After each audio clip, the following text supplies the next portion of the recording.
有啲神明守護嘅，唔單止係平安，更係人同人之間嘅溫度。佢就係民間傳頌嘅和合二仙。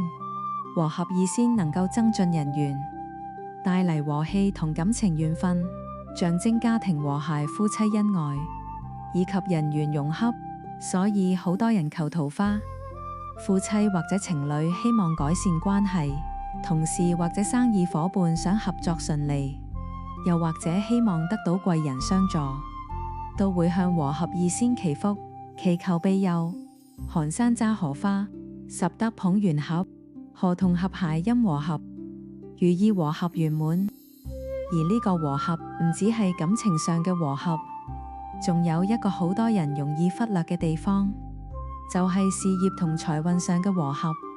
古語有云：和氣生財，人與人之間相處融洽，合作自然更加順利，關係和諧咗，事情就更容易順暢發展。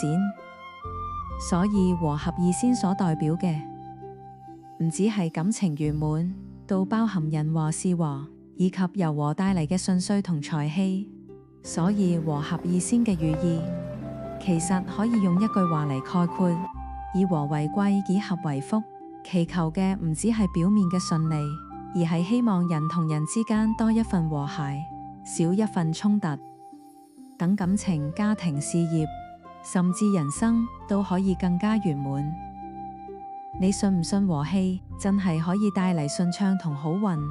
乘搭得太堂和合圓滿快線，可以幫你如願以償。請勿靠近車門，請不要靠近車門。Please stand back from the doors.